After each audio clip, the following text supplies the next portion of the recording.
नमस्कार सभी को, स्वागत है मेरे YouTube चैनल पीयूष मिश्र 13 पर।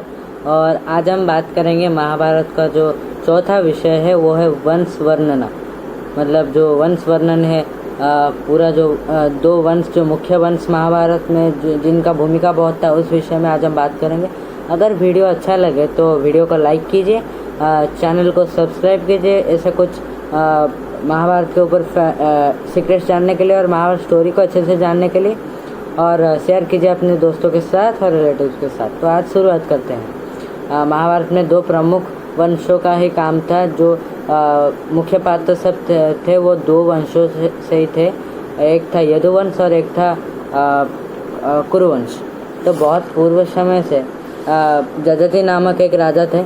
उन्होंने शुक्राचार्य मतलब जो दानव गुरु थे, शुक्राचार्य के कन्या देवजानी से विवाह किया। और देवजानी के जो दासी रूप में थे वो वृषपर्वा की कन्या शर्मिष्ठा थी, उनसे भी विवाह किया। तो जजाति के दो पत्नियां हो गए, देवजानी और शर्मिष्ठा।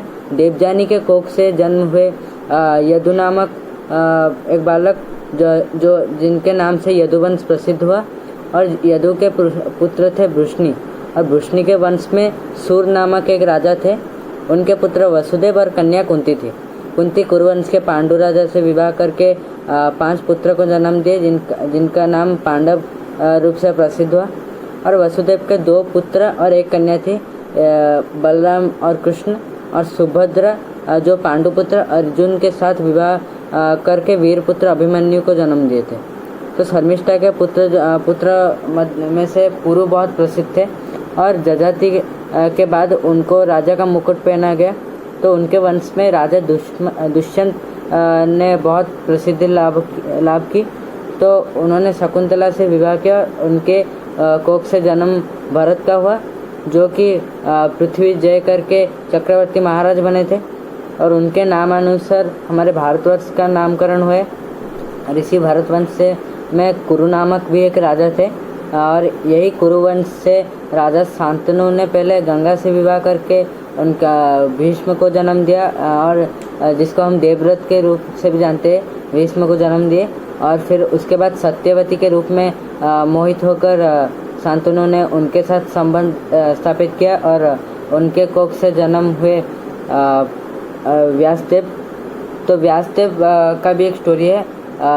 जब मतलब कन्या थी सत्यवती, तो उस समय वो ऋषि पराशर के साथ एक नदी के किनारे, जब वो हमारा जो बोट होता है, बोट के सहारे से वो नदी पार कर रहे थे, नैया से नदी को पार कर रहे थे। उस समय पराशर उनके रूप से मुक्त हो गए, सत्यवती के रूप से, और उनने शारीरिक संबंध स्थापित किया। तो इसके बाद वेद व्यास का जन्म हुआ इससे। तो इनका विवाह होने के बाद, सत्यवती का विवाह होने के बाद, शांतनु और सत्यवती के कोख से जन्म लिए 2 पुत्र, चित्रांगद और विचित्रवीर्य। चित्रांगद निसंतान रहकर बहुत शीघ्र मर गए। तो विचित्रवीर्य को राजा करा गया नियमों के अनुसार, पर विचित्रवीर्य भी निसंतान रूप से मर गए।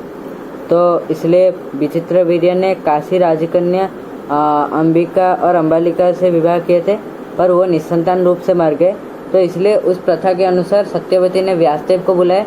उनके जो पुत्र थे, जब कन्या रूप में वो थी, तो उन्होंने व्यासदेव से कहा कि मेरे जो पुत्र वधू हैं अंबिका और अंबालिका से आप संबंध स्थापित कीजिए, और आप उनसे जो है उनका पुत्र पैदा कीजिए, और हमारे कुरुवंश को उनका वंशज दीजिए।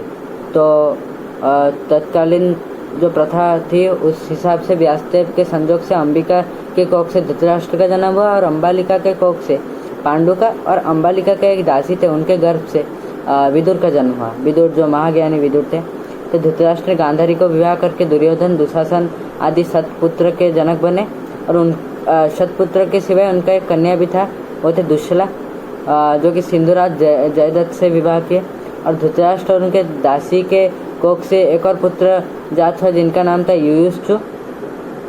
तो पांडु के 2 पत्नी थी, कुंती और माद्री। कुंती के 3 पुत्र थे, युधिष्ठिर, भीमसेन और कर्ण। और माद्री के 2 पुत्र थे, नकुल और सहदेव। तो अर्जुन स्वयंवर में द्रुपद राजकन्या द्रौपदी को जीती थी। वो हम आगे पढ़ेंगे, कुछ विषय के बाद पूरा विस्तार रूप से पढ़ेंगे। परंतु कुंती के आदेश अनुसार द्रौपदी पांच भाइयों को शादी की और पांच पति के रूप में द्रौपदी को जीना पड़ा। तो आज के लिए तो बस इतना ही। मिलेंगे नेक्स्ट एपिसोड में और जानेंगे और कुछ ये जो कुरु वंश के ऊपर जो और कुछ गाथा है, इस विषय में भी हम और ज़्यादा कुछ जानेंगे महाभारत के बारे में। तो आज के लिए बस इतना ही। मिलते हैं नेक्स्ट एपिसोड में। लाइक कीजिए वीडियो को, शेयर कीजिए अपने दोस्तों के साथ, रिलेटिव्स के साथ, और सब्सक्राइब कीजिए मेरे चैनल को महाभारत के ऊपर और ज़्यादा फैक्ट्स के लिए तो आज के और सीक्रेट्स के लिए और स्टोरी के लिए। तो आज के लिए बस इतना ही। धन्यवाद, नमस्कार।